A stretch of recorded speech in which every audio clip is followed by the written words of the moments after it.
사랑합니다, 행복님. 오늘도 찾아주셔서 감사합니다. 왜 어떤 사람은 어디를 가든 자연스럽게 인정받고 사람들의 마음을 얻을까요? 그 비밀은 거창한 행동이 아니라 작은 말 한마디와 태도에 있습니다. 오늘은 한 수 위인 사람들이 어떻게 사람들에게 사랑받고 신뢰를 얻는지 그 비밀을 알려드리겠습니다. 지금 바로 시작합니다. 첫 번째, 다른 사람에게 휘둘리지 않습니다. 영희 씨는 오랜만에 친구들 모임에 나갔습니다. 다들 반갑게 맞아주었지만 테이블에 앉자마자 여기저기서 선을 넘는 질문이 쏟아졌습니다. 요즘 남편은 일 괜찮아? 그 회사 작년에 좀 말 많았잖아. 살 빠진 것 같은데 무슨 일 있어? 스트레스 받았어? 너네 아들은 취업 준비는 잘 돼? 아직도 뭐 소식 없지. 갑작스러운 질문 공세에 영희 씨는 순간 당황했습니다. 머뭇거리다가 결국 이렇게 대답하고 말았습니다. 남편 아직 그 회사 다녀.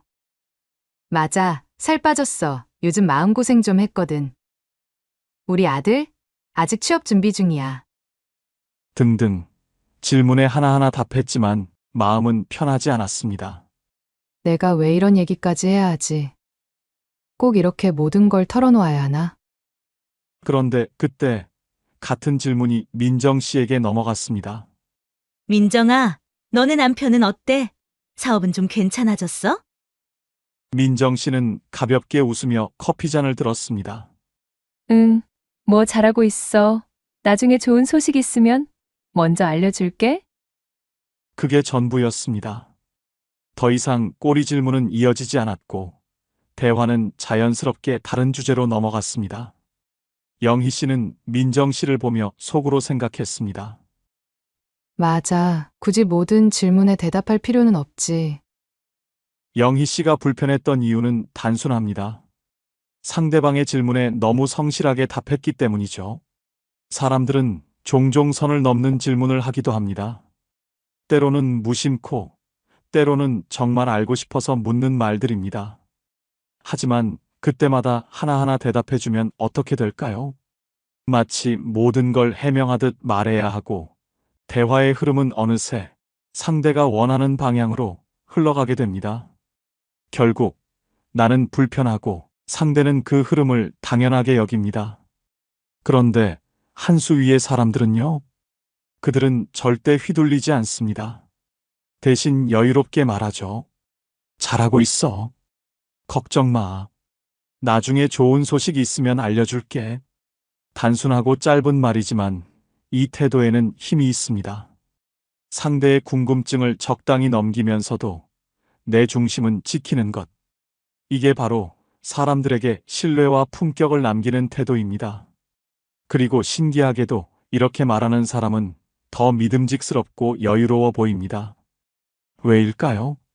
자기 말을 아끼는 사람은 가벼워 보이지 않기 때문입니다. 말을 줄일수록 사람들은 이 사람은 중심이 단단하구나 하고 느끼게 되죠. 다산 정약용은 이렇게 말했습니다. 불필요한 말은 자기를 드러낼 뿐이니 진실을 아끼고 침묵을 지키라. 말을 아끼는 태도는 상대에게 품격과 신뢰를 남기고 불필요한 소란에서 나를 지키는 힘이 됩니다. 모든 질문에 대답하지 않아도 괜찮습니다. 여러분의 중심을 지키는 태도는 그 자체로 품격과 신뢰를 만들어냅니다. 두 번째, 정말 좋은 생각이에요. 상대를 인정하는 말을 합니다. 직장인 재호 씨는 팀 회의에 참석했습니다. 회사에서는 큰 프로젝트를 준비 중이었고 팀원들 각자의 의견을 모아야 하는 상황이었습니다. 팀장이 이번 프로젝트 아이디어 좀 자유롭게 이야기해보세요. 라고 말하자 회의실은 순간 조용해졌습니다. 모두가 눈치만 보는 분위기였죠. 그때 막내인 준수 씨가 조심스럽게 입을 열었습니다. 저기 이번 프로젝트를 온라인으로도 연계해보면 어떨까요? 요즘 온라인 시장이 크니까요. 말을 마친 준수 씨는 눈치를 살폈습니다. 그건 너무 평범하지 않나? 이게 될까? 라며 몇몇 팀원들이 바로 비판적인 말을 던졌거든요. 그 순간 회의실에 팽팽한 긴장감이 돌았습니다. 준수 씨의 얼굴도 살짝 굳어졌습니다. 그런데 그때 재호 씨가 부드럽게 말했습니다. 준수 씨, 그거 정말 좋은 생각이에요. 온라인으로 연계하면 확실히 더 많은 사람을 끌어올 수 있겠네요. 회의실이 잠시 조용해졌습니다. 재호 씨의 말에 모두가 고개를 들어 다시 준수 씨를 바라보았습니다. 그러고 보니까 그거 괜찮은데? 온라인 플랫폼은 확실히 필요해. 더 구체화해보면 좋겠어. 갑자기 회의 분위기가 달라졌습니다. 모두가 막내의 의견을 중심으로 아이디어를 더하기 시작했고, 자신감 없던 준수 씨도 목소리가 더 커졌습니다. 회의가 끝난 뒤 준수 씨는 재호 씨에게 고맙다는 말을 건넸습니다. 선배님, 제가 말하고 나서 괜히 말했나 싶었는데 진짜 덕분에 힘이 났어요. 재호 씨는 웃으며 말했습니다. 좋은 생각을 먼저 낸 게 더 대단한 거지. 그걸 잘 살리면 팀이 빛나는 거야. 타인을 인정한다는 건 단순히 칭찬을 하는 게 아닙니다. 그 말 속에는 나의 여유와 상대를 향한 존중이 담겨 있습니다. 정말 좋은 생각이에요. 이 말은 상대방의 가치를 높여주고 그 사람이 더 나아갈 수 있도록 자신감을 심어주는 말입니다. 그런데 이런 말을 할 수 있는 사람은 누구일까요? 바로 스스로가 마음의 여유가 있고 단단한 사람입니다. 내가 괜찮은 사람이라는 확신이 있어야 남의 의견을 높여주는 말도 자연스럽게 나올 수 있습니다. 이 말 한마디가 상대방의 마음을 움직이고 결국 나의 품격을 높여주는 힘이 됩니다. 다산 정약용은 이렇게 말했습니다. 사람을 높이면 나도 높아지고 사람을 낮추면 나도 낮아진다. 남을 인정하는 말은 결국 나의 품격을 키우고 관계를 더 빛나게 만들어줍니다. 여러분의 말 한마디가 누군가에게는 큰 용기가 됩니다. 정말 좋은 생각이에요. 이 작은 인정이 상대를 빛나게 하고 여러분을 더 멋진 사람으로 기억하게 할 거예요. 세 번째, 상대의 단점을 지적하지 않습니다. 영희 씨는 오랜만에 친구들과 모임에 나갔습니다. 다들 근황을 나누며 편안하게 이야기를 이어가고 있었죠. 그런데 그때 친구 미정 씨가 최근 찍은 사진을 보여주며 말을 꺼냈습니다. 요즘 내가 사진 찍는 취미가 생겼어. 이 사진, 나름 잘 찍은 것 같지 않아? 미정 씨는 은근히 기대에 찬 표정으로 물었지만 한 친구가 사진을 보더니 대뜸 이렇게 말했습니다. 미정아, 사진 구도 좀 이상하지 않아? 빛도 너무 어둡고 이건 좀 아닌 것 같은데?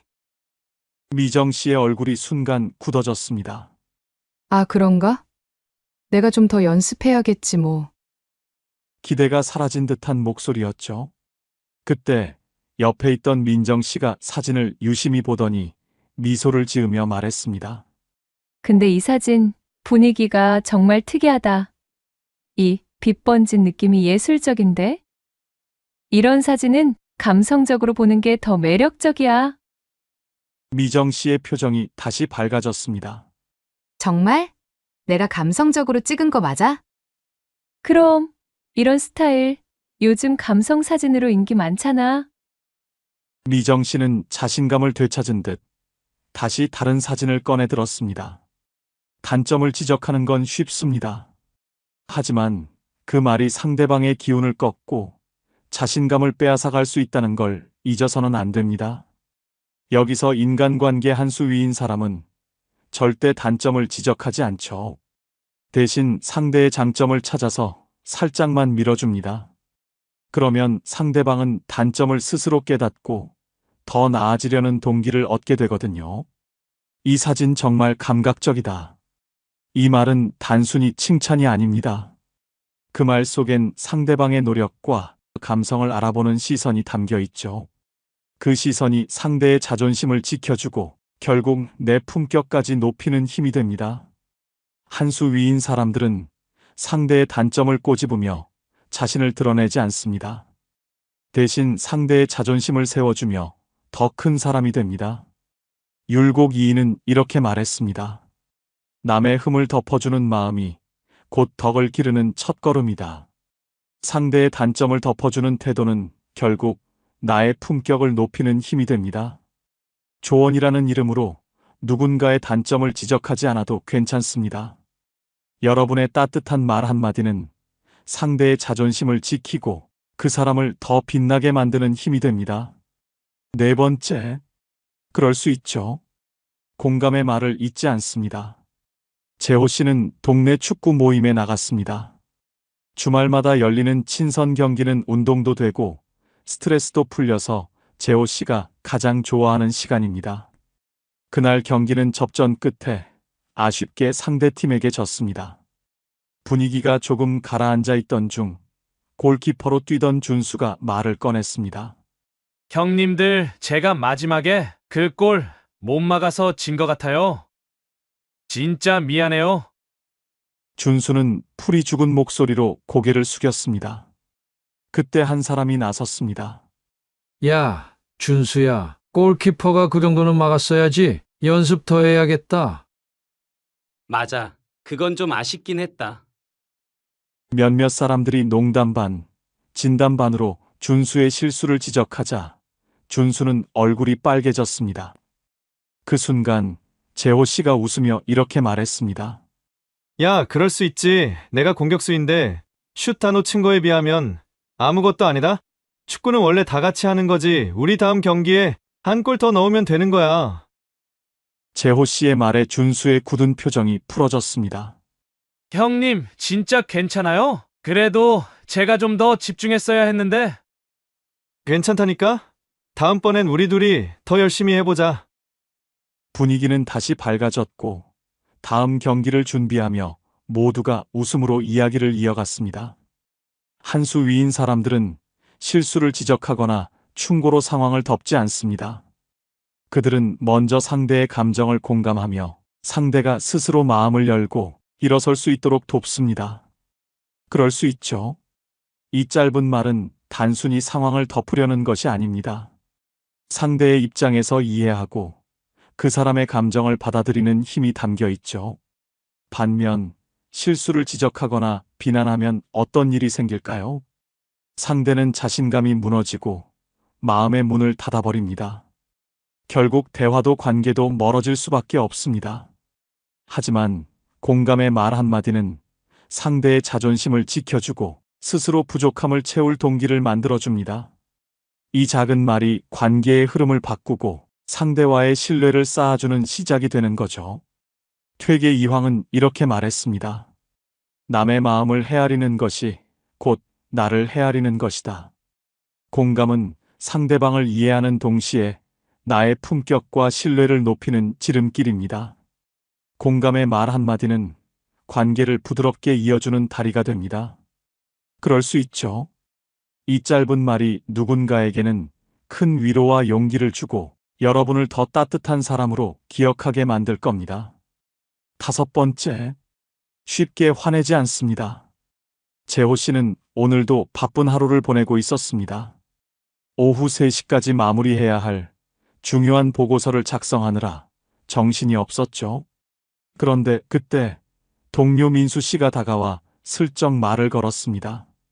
재호 씨, 저 어제 부탁했던 자료 아직이에요? 재호 씨는 놀란 눈으로 민수 씨를 바라봤습니다. 자료요? 민수 씨가 그런 얘기를 했던가요? 민수 씨는 어이없다는 듯이 답했습니다. 어제 메신저에 남겼잖아요. 확인 안 하셨어요?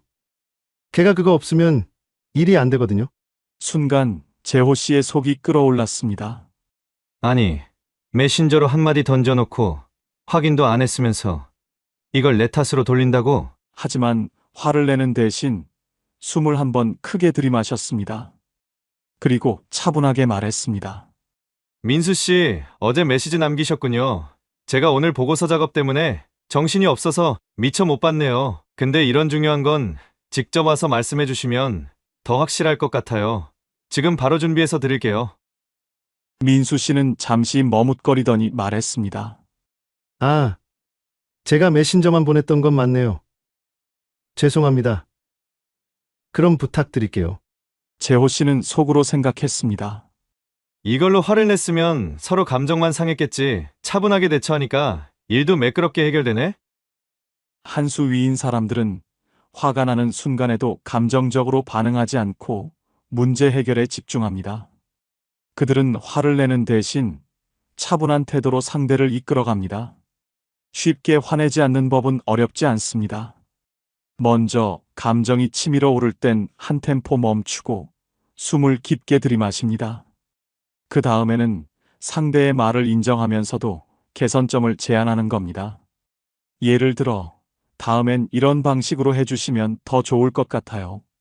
이런 말은 상대를 방어적으로 만들지 않고 오히려 스스로 잘못을 깨닫고 협조하게 만듭니다.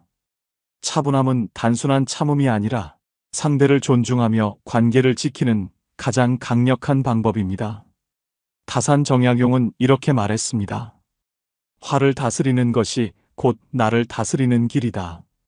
화를 내지 않는 힘은 내 중심을 지키고 관계를 더 깊고 단단하게 만들어줍니다. 화를 참는 것은 나를 위한 선택입니다. 그 차분함이 여러분을 더 신뢰받는 사람으로 만들고 더 나은 관계를 이어가게 할 겁니다. 6번째, 말을 아끼고 핵심만 말합니다. 영희 씨는 이번 주 독서 모임에 설레는 마음으로 참석했습니다. 책을 읽고 각자의 생각을 나누는 시간이 그녀에게는 작은 행복이었죠. 그날의 주제는 최근 읽은 소설의 결말에 대한 토론이었습니다. 모두가 돌아가며 자신의 의견을 이야기하던 중 수다로 유명한 미정 씨의 차례가 왔습니다. 저는 말이죠. 이 결말이 정말 별로였어요. 왜냐면요. 주인공이 그렇게 행동한 이유가 말이 안 되잖아요. 사실 제가 이런 장르를 잘 아는데요. 다른 작가들이 쓴 작품은 훨씬 더 탄탄해요. 아, 맞다. 제가 전에 읽은 책 중에 비슷한 내용이 있었는데. 미정 씨는 말을 멈추지 않고 이야기를 이어갔습니다. 다른 회원들은 고개를 끄덕이는 척하며 슬쩍 시계를 확인하거나 책장을 넘겼습니다. 그리고 마침내 영희 씨의 차례가 되었습니다. 모두가 지친 표정으로 그녀를 바라봤지만 영희 씨는 짧고 분명하게 말했습니다. 저는 이 결말이 좋았습니다. 주인공의 선택이 다소 급작스럽긴 했지만 그만큼 삶의 예측 불가능함을 보여준 것 같아서요. 그 짧은 대답에 모두가 고개를 끄덕이며 반응했습니다. 맞아. 그게 작가가 말하고 싶었던 거지. 진짜 핵심만 잘 짚으셨네요. 미정 씨는 멋쩍게 웃으며 뒤로 물러났고 대화는 자연스럽게 다음 주제로 넘어갔습니다. 말이 많을수록 탈이 많습니다. 왜냐하면 말이 길어질수록 불필요한 정보가 섞이고 상대방은 내 말에 집중하기 어려워지기 때문이죠. 반대로 말을 아끼고 핵심만 전달하면 상대는 내 이야기를 더 신뢰하고 대화의 흐름도 자연스럽게 이어집니다. 말을 줄이는 가장 좋은 방법은 이 말을 꼭 지금 해야 할까? 하고 스스로에게 묻는 겁니다. 그 질문만으로도 불필요한 말은 사라지고 대화는 더 깊이 있는 소통으로 이어집니다. 율곡 이인은 이렇게 말했습니다. 말이 많으면 가볍게 보인다. 필요할 때에만 짧고 정확하게 말하라. 말을 줄이는 태도는 나의 중심을 지키고 상대방에게 깊은 인상을 남깁니다. 말이 많지 않아도 여러분의 진심은 충분히 전달됩니다. 그 절제와 깊이가 사람들에게 신뢰를 주고 여러분을 더 품격 있는 사람으로 만들어줄 겁니다. 오늘 배운 내용으로 여러분도 따뜻하고 깊은 사람이 되어가고 계실 겁니다. 혹시 여러분만의 인간관계에 지혜가 있다면 댓글로 경험을 나눠주세요. 여러분의 이야기가 많은 사람들에게 큰 힘과 도움이 될 것입니다. 이 영상이 필요한 분들께 공유해 주시고 구독과 좋아요로 저를 응원해 주세요. 여러분과의 소중한 연결이 저에게 큰 힘이 됩니다. 오늘도 여러분의 행복을 빕니다. 이상으로 행복 주문서였습니다.